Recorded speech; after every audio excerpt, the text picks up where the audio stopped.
Esta parábola habitualmente se titula la parábola de la higuera sin fruto o la higuera estéril. Y se encuentra solamente en el Evangelio de Lucas, Lucas 13, del 6 al 9. Ahora, vamos a ir al contexto de la parábola, como solemos hacer, para entender un poco lo que se está gestando antes de que Jesús lance la parábola. El contexto de esta parábola es muy importante, porque como les he insistido en varias ocasiones ya en las últimas parábolas, se está trazando una dimensión mucho más profética del ministerio de Jesús. Jesús comienza a ser mucho más claro y contundente en su mensaje, no solamente a los fariseos, sino también a las multitudes. Es decir, Jesús sigue haciendo milagros y señales, Jesús sigue siendo esperanza y salvación para todo aquel que se acerca a Él con un corazón adecuado, pero el mensaje de Jesús comienza a ser mucho más frontal y directo, porque el propio Jesús sabe perfectamente que a medida que se va terminando el tiempo de su ministerio y se va acercando a la ciudad de Jerusalén, cada vez más la gente lo asocia con un buen maestro, una buena persona, pero no con ser el Hijo de Dios y su Señor y Salvador. Y precisamente esta actitud es la que muchas veces hoy ocurre con Jesús, con la gente hoy en día. Si hiciésemos una encuesta a pie de calle de quién es Jesús para una persona que no conoce a Dios, la gran mayoría dirían, pues un personaje histórico, algunos dirían una buena persona, un líder revolucionario. Hay todo tipo de ideas acerca de Jesús, de personas que no han tenido un encuentro con Cristo. Ahora, me sorprende en este tiempo que muchas veces cuando hablamos entre creyentes o personas que decimos profesar una fe cristiana, ser seguidores de Cristo, también aparecen todo tipo de ideas que parece más bien una distorsión de quién es Jesús y el ministerio de Jesús cuando estuvo aquí en la tierra. Parece quizá por la influencia, no sé si de las películas, de Hollywood, quizá por un énfasis demasiado desmedido de muchos predicadores, pero en muchas conversaciones con creyentes hoy en día, con personas que van a la iglesia, cuando se menciona a Jesús o se habla acerca de Jesús, muchos de ellos hablan acerca de un Jesús prácticamente a merced de los acontecimientos, un Jesús que a todo y a todos dice que sí, un Jesús al servicio de los hombres en lugar de al servicio del Padre, un Jesús que parece un corderito indefenso, olvidando que sí, se presentó como cordero que quita el pecado del mundo delante de Dios, pero como león de la tribu de Judá delante de los hombres. Un Jesús que fue el siervo sufriente para con Dios, pero nunca dejó de ser rey de reyes y señor de señores, que no abrió su boca delante de Herodes o Pilato, pero se presentó delante de la muerte para derrotarla en su propio terreno. A lo suyo vino, todo era suyo. Ahora, para entender esto, podemos leer algunas frases en el Evangelio de Lucas que revelan quién es Jesús en toda su dimensión. Fíjense el carácter profético y confrontativo que tiene Jesús, intencional, enérgico en sus palabras. Lucas 12, 51 y 53 como contexto. ¿Pensáis que he venido para dar paz en la tierra? Note que dice en la tierra, en el mundo, en la sociedad. Os digo, no, sino disensión. Porque de aquí en adelante, 5 en una familia estarán divididos. 3 contra 2 y 2 contra 3. Estará dividido el padre contra el hijo y el hijo contra el padre, la madre contra la hija y la hija contra la madre, la suegra contra la nuera y la nuera contra su suegra. Para aquellos que dicen que Cristo no divide familias. Bueno, parece decir todo lo contrario Jesús aquí, ¿verdad? Que Cristo nunca dividiría familias, a cualquier precio de rebajar el evangelio. No es lo que está diciendo Jesús precisamente. El apóstol Pablo en 2 Corintios 6, 14 al 15 dice: no os unáis en yugo desigual con los incrédulos, porque qué compañerismo tiene la justicia con la injusticia, y qué comunión la luz con las tinieblas, y qué concordia Cristo con Belial, o qué parte del creyente con el incrédulo. Yo no sé quién dijo, en qué ocasión o momento de la historia de la iglesia, que el evangelio no produce división, pero desde luego la Biblia no dice semejante cosa. Recuerda además que no todos serán salvos y que habrá separación de trigo y cizaña. Esto implica necesariamente que habrá división en las familias, en los hogares, en las iglesias, en la sociedad, por causa del evangelio. Fíjese lo que dice Lucas 17, 34, 36, un poco después Jesús. Os digo, dice Jesús, que en aquella noche estarán 2 en una cama. Se entiende evidentemente un matrimonio. El uno será tomado y el otro será dejado. 2 mujeres estarán moliendo juntas, la una será tomada y la otra dejada, 2 estarán en el campo, el uno será tomado y el otro dejado. Es evidente que el motivo de división es Cristo. Otra cosa es que yo sea motivo de división en mi familia. Otra cosa es que yo provoque división en mi familia y no Cristo. Lo que está diciendo Jesús es que Él asume que por causa de Cristo habrá división. Debe ser Él y no yo el que provoque o proponga dicha división. El creyente no busca dividir, el creyente no busca separar ni cortar. Ahora bien, es muy común y es habitual que por causa de nuestra fe uno sea excluido, separado, dejado de invitar a ciertas cosas. Esto sí que es muy habitual en un creyente. Pero como le digo, estas palabras de Jesús no se predican hoy en día, ¿verdad? No gusta este mensaje. Jesús no viene a traer paz en este mundo, sino conflicto por su causa. Jesús viene a separar familias en lugar de unirlas, porque el único motivo que les unía a esas familias era su amor al pecado. Y ahí comienza la separación. Ahora sigue. Decía también a la multitud. Me encantan los también de Lucas porque está advirtiendo que todo esto lo decía públicamente a la multitud. Cuando veis la nube que sale del poniente, luego decís, agua viene, y así sucede. Y cuando sopla el viento del sur decís, hará calor, y lo hace. Hipócritas, sabéis distinguir el aspecto del cielo y de la tierra, ¿y cómo no distinguís este tiempo? Jesús no solamente llamaba hipócritas a los fariseos, a las multitudes también. Está haciendo un énfasis evidente de que no están entendiendo el tiempo que estaban viviendo, que no estaban entendiendo que el Hijo del Hombre estaba allí presente, que el reino de los cielos se había acercado y era una oportunidad de salvación y arrepentimiento para sus vidas. Y sigo un poco más adelante. ¿Y por qué no juzgáis por vosotros mismos lo que es justo? Cuando vayas al magistrado con tu adversario, procura en el camino arreglarte con él. No sea que te arrastre al juez y el juez te entregue al alguacil y el alguacil te meta en la cárcel. Te digo que no saldrás de allí hasta que hayas pagado aún la última blanca. El Hijo del Hombre se ha acercado y presentado. El reino de los cielos estaba allí. Dice Jesús, si tú sabes que tienes una deuda para con Dios, que no has resuelto tu situación delante de Dios, antes de presentarte delante del juez que es Dios, ponte a cuentas con la justicia de Dios. No esperes llegar allí con una deuda y que la deuda sea condonada. Ponte a cuenta por medio de Cristo delante de Dios. Y ahora Jesús es preguntado por un suceso que al parecer ocurrió en Jerusalén por unos galileos que estaban presentando sacrificio a Dios y Pilato los manda matar. Y la pregunta, como vamos a ver ahora, no está enfocada en lo cruel que era Pilato, que era muy cruel, sino por qué Dios había permitido que unos hombres que habían peregrinado de Galilea a Jerusalén para presentar sacrificio muriesen precisamente haciendo un sacrificio a Dios y Dios lo permitía.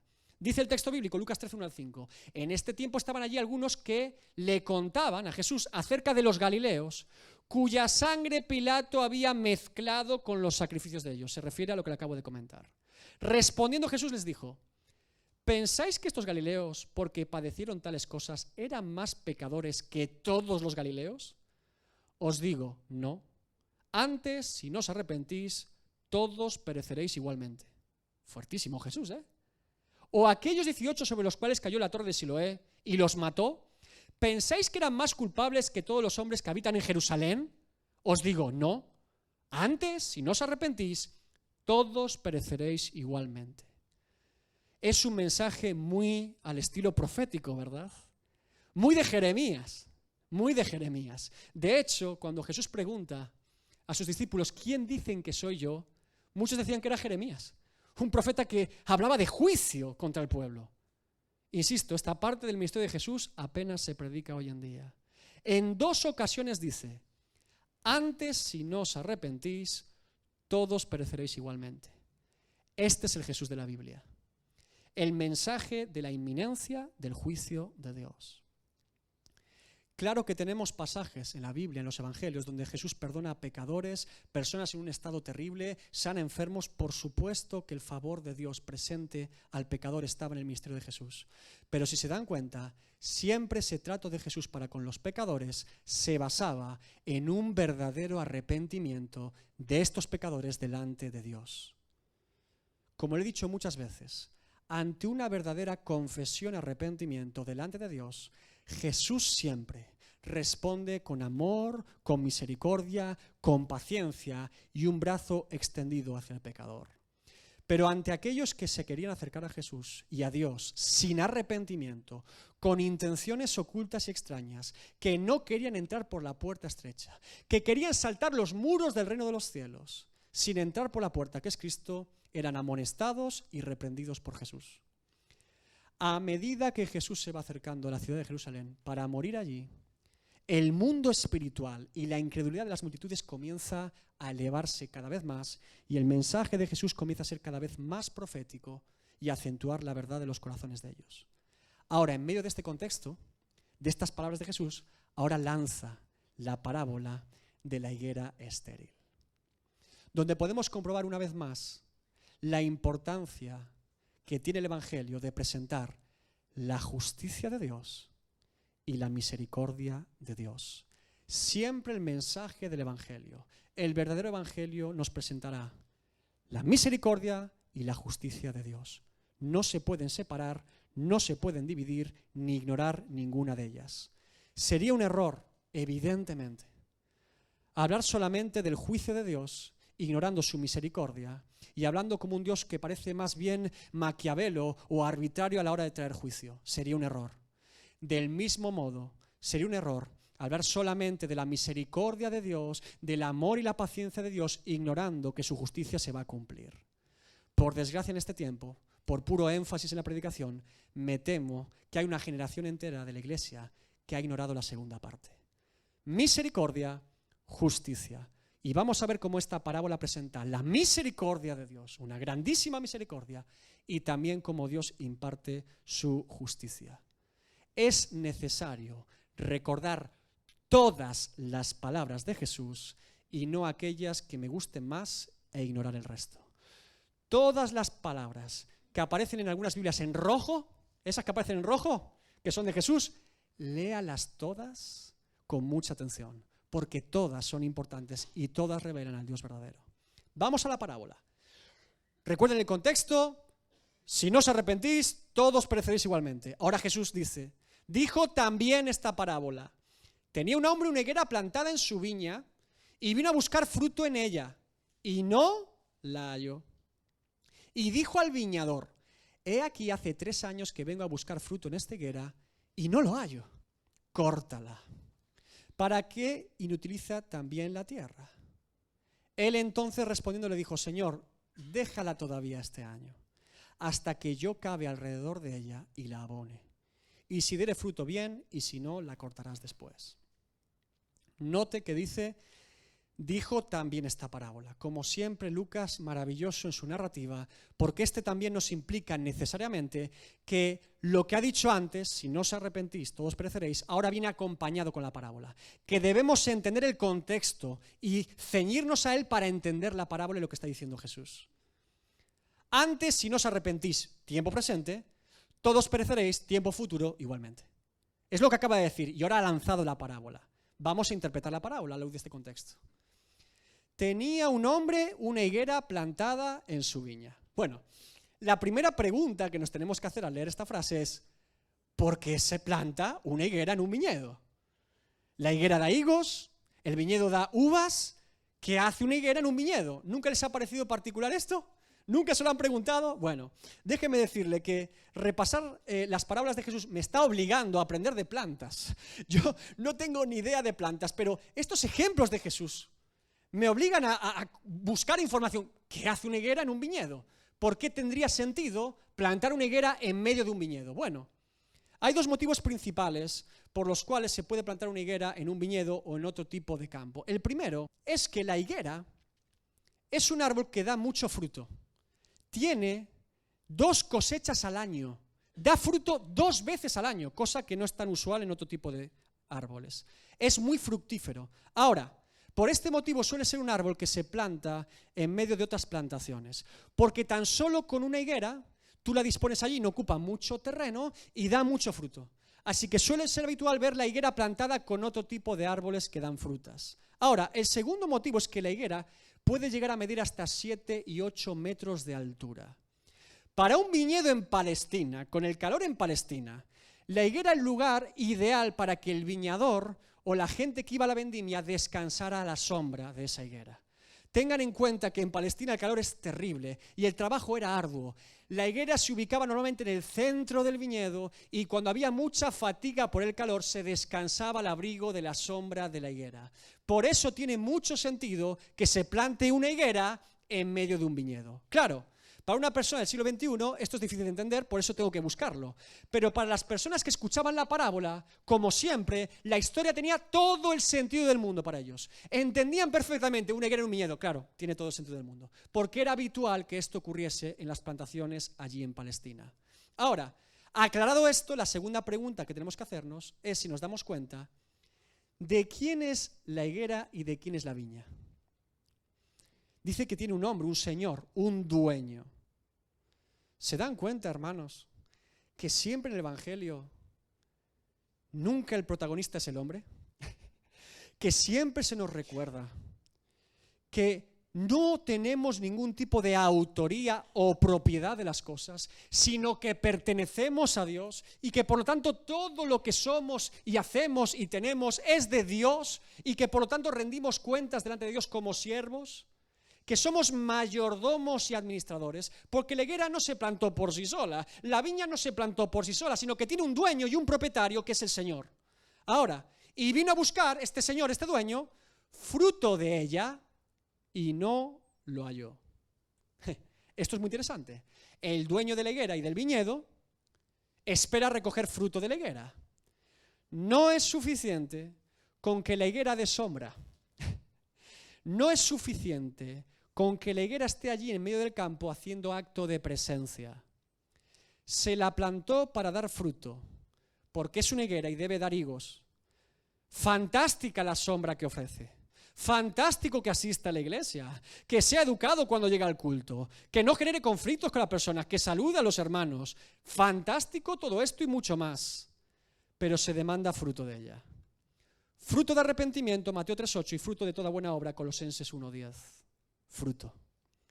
Y dijo al viñador: he aquí hace 3 años que vengo a buscar fruto en esta higuera y no lo hallo. Córtala. ¿Para qué inutiliza también la tierra? Ahora aparece un segundo personaje en la historia, el viñador. La persona que el dueño ha dejado a cargo de la higuera y del viñedo. El dueño está cansado de no ver fruto en la higuera y le dice al viñador que es tiempo de cortarla. Lleva 3 años sin dar fruto. Esto significa, como hemos dicho antes, que si la higuera da 2 veces fruto al año, en 6 ocasiones el dueño fue a buscar higos de la higuera y en ninguna de esas ocasiones la higuera presentó fruto delante de su dueño. Esto nos revela la paciencia y misericordia del dueño. Porque no fue la primera vez que no dio fruto que dijo, córtenla.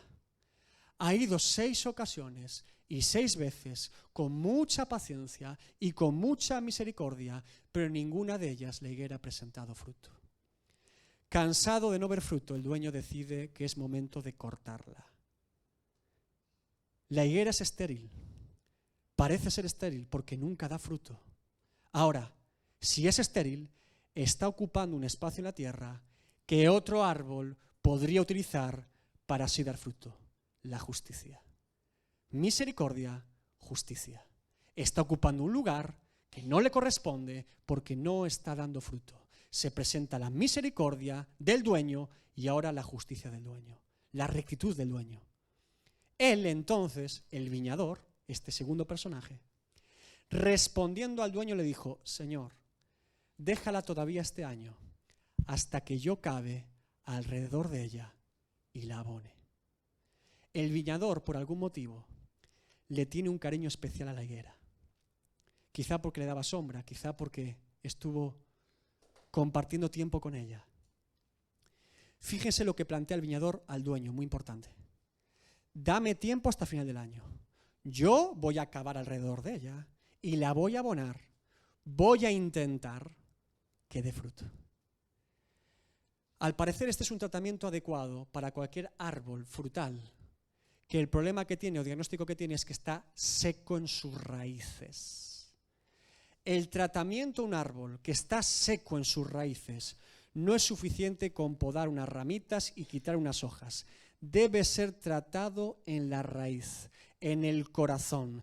Debe ser tratado donde el árbol se nutre y se alimenta. Por eso es adecuado el tratamiento que el viñador propone. El viñador cree que puede hacer la obra necesaria para que la higuera pueda dar fruto. Y que si con lo que él haga no es suficiente para que la higuera dé fruto, nadie ni nada lo podrá hacer. Por eso le dice al Señor, y si diere fruto, bien, misericordia. Y si no, la cortarás después, justicia. Esta parábola, en este contexto, parece resolverse claramente con lo que Jesús está trazando a las multitudes. Jesús está recordando, camino a Jerusalén, sabiendo lo que va a acontecer allí, a los judíos, el tiempo que les estaba tocando vivir en ese momento. La higuera son los judíos, el pueblo de Israel, que durante muchos años y generaciones había sido plantado por Dios en medio de su viña para dar fruto y ser testimonio. Que la fidelidad de Dios había puesto a esa higuera para que fuese fruto para las naciones. Sin embargo, esa higuera durante muchas generaciones, el pueblo de Israel, no había dado el fruto adecuado.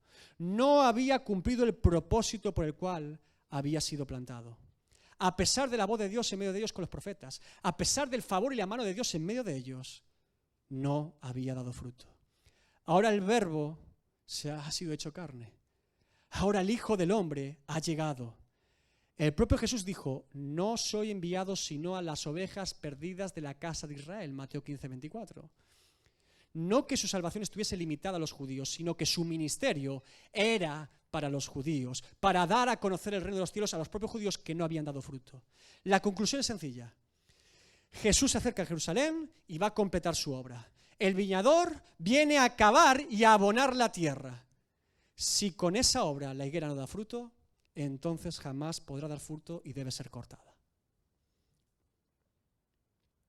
Aplicación de la parábola. Lo que debemos entender como creyentes hijos de Dios es que esta parábola sigue vigente para nosotros hoy. La obra de Cristo sigue vigente. Nosotros anunciamos a Cristo porque solo Cristo tiene poder para transformar tu vida. Solo por medio de Cristo puedes dar fruto. Solo las raíces secas de tu corazón pueden ser sanadas por Cristo. Él tiene poder para hacerlo y nadie más puede hacerlo. La oportunidad de ser salvo sigue vigente para ti hoy. ¿Estás vivo? ¿Escuchas mis palabras?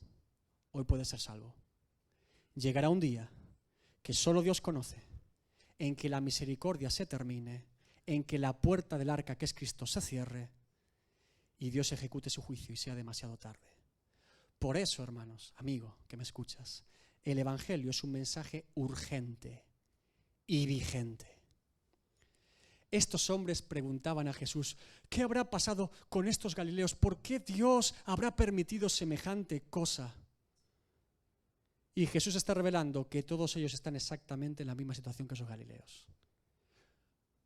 ¿Cómo están tus raíces? ¿Qué haces aquí? ¿Qué crees que es la vida? Mire, yo no soy el viñador. Yo no soy el señor de la higuera. Yo no soy nadie. Yo soy como esa higuera, seca hasta las raíces, que un día Cristo cavó y abonó. Por su gracia y misericordia, aquí estamos. Y con todo nunca olvido que el que piensa estar firme mire que no caiga. 1 Corintios 10:12. Ahora, lo único que le puedo decir en esta mañana es que Cristo puede hacer la misma obra en ti que hizo en mí. Es el único testimonio que te puedo dar. Sé lo que es ser creyente por años y estar seco hasta las raíces. Sé lo que es hablar de un Dios hecho a mi imagen y semejanza, en lugar del Dios de las Escrituras. Sé lo que es haber cortado y destrozado el Evangelio y quedarme solo con la parte que más me gustaba. Sé lo que es hablar lo que no vivía y vivir lo que no hablaba. Sé lo que es servir a Dios con mi mano y mi boca, pero no con mi corazón. Sé lo que es que por pura misericordia de Dios y por un amor inexplicable, el viñador dijese: déjame cavar alrededor de él y poner un poco de abono. Y porque sé que es eso, porque sé lo que es vivir así, te hablo así. Yo no soy mejor que tú y, como dijo Elías, no soy mejor que mis padres. Yo no sé los años de espera que tiene Dios contigo, ni los planes que Dios tiene contigo, pero sí sé que cuando Dios vino a mi vida y me habló en mi condición como yo estaba, para mí fue un ultimátum de Dios: o me rendía o me moría. No había alternativa, o te rindes o te mueres. Por eso aquel que predica el Evangelio siempre te hablará como si hoy fuese tu último día de vida y también el suyo. Esta parábola se resume en el mensaje del profeta Isaías. Isaías 55, 6 al 9. Buscad a Jehová mientras pueda ser hallado. Llamadle en tanto que está cercano. Deje el impío su camino y el hombre inicuo sus pensamientos, y vuélvase a Dios, el cual tendrá de él misericordia, y al Dios nuestro, el cual será amplio en perdonar. Porque mis pensamientos no son vuestros pensamientos, ni vuestros caminos mis caminos, dijo Jehová. Como son más altos los cielos que la tierra, así son mis caminos más altos que vuestros caminos, y mis pensamientos más que vuestros pensamientos. Ahora, Filipenses 1:6, estando persuadido de esto, que el que comenzó en vosotros la buena obra, la perfeccionará hasta el día de Jesucristo. De toda la parábola hay un versículo que retumba en lo profundo de mi alma y que no se puede ignorar, porque el viñador le dice, Lucas 13:8, Señor, déjala todavía este año, hasta que yo cabe alrededor de ella y la abone. Oh, Dios mío, ¿qué significa esto? ¿Qué crees que significa esto? O déjame que yo te lo explique en esta mañana. Lo que significa literalmente es que para que la higuera diese fruto, Cristo cavó hasta lo fondo de una tumba para ser sepultado en ella. Y se dispuso con los impíos su sepultura, mas con los ricos fue en su muerte, aunque nunca hizo maldad ni hubo engaño en su boca. Isaías 53:9. Para que la higuera diese fruto, Cristo la abonó no con tierra, sino con su sangre, en quien tenemos redención por su sangre, el perdón de los pecados, según las riquezas de su gracia. Efesios 1:7. Para que la higuera diese fruto, Cristo, el cual siendo en forma de Dios, no estimó el ser igual a Dios como cosa que aferrarse, sino que se despojó a sí mismo, tomando forma de siervo, hecho semejante a los hombres, y estando en la condición de hombre, se humilló a sí mismo, haciéndose obediente hasta la muerte y muerte de cruz. Filipenses 2:6 al 8. Para que la higuera diese fruto, aquel verbo fue hecho carne y habitó entre nosotros. Juan 1:14. Respirando nuestro aire, soportando nuestras blasfemias, aguantando nuestras indiferencias y desprecios, pasando por alto nuestra incredulidad. A lo suyo vino y los suyos no le recibieron. Juan 1:11. Para que la higuera diese fruto, Cristo, angustiado él y afligido, no abrió su boca. Como cordero fue llevado al matadero, y como oveja delante de sus trasquiladores se enmudeció y no abrió su boca. Isaías 53:7.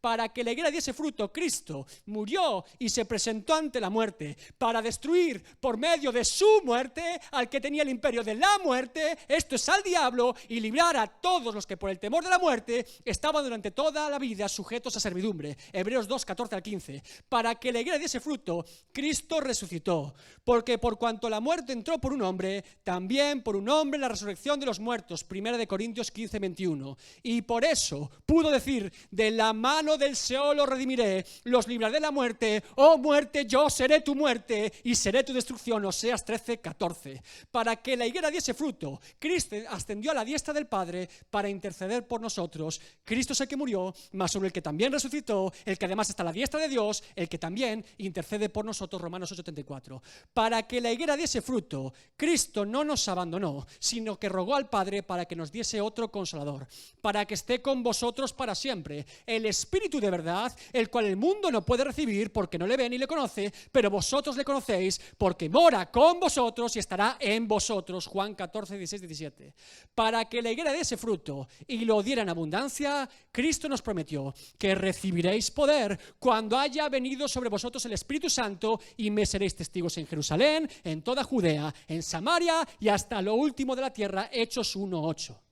Para que la higuera diese fruto, qué camino no transitó, qué mar no abrió, qué tempestad no calmó, qué palabra no dijo, qué multitud no alimentó, qué enfermedad no sanó, qué demonio no derrotó, qué pecado no perdonó. Todo, lo ha hecho todo, sin nosotros merecer nada. A Él sea la gloria, pura gracia insondable, pura gracia y misericordia de Dios. Está todo hecho, sin nosotros merecer absolutamente nada. Mi corazón te alaba, mi corazón te adora, mi vida es tuya. A ti sea la gloria, Señor, por los siglos de los siglos. Para que la higuera diese fruto. Porque habéis sido comprados por precio. Glorificad pues a Dios en vuestro cuerpo y en vuestro espíritu, los cuales son de Dios.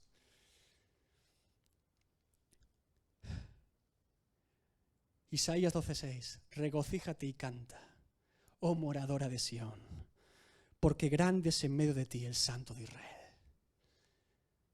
¿Qué no ha hecho Dios por nosotros? Pura gracia delante de nosotros. Pura gracia. Por eso, Jeremías dice, bendito el varón que confía en Jehová y cuya confianza es Jehová, porque será como el árbol plantado junto a las aguas, que junto a la corriente echará sus raíces y no verá cuando viene el calor, sino que su hoja estará verde y en el año de sequía no se fatigará ni dejará de dar fruto. ¿Cómo están tus raíces? ¿Estás dispuesto y dispuesta a que Cristo cabe y abone? Te garantizo de parte de Dios que si dejas que Él trate con tu vida, vas a ser transformado para la gloria de Dios. Deja que Cristo haga la obra. Deja que irrumpa en tu vida de tal manera que digas, ¿sabes qué? Me fío de ti. Me fío de ti, Señor. He probado tantas veces dar fruto. He probado tantas veces. Me fío de ti. Ponte de pie esta mañana.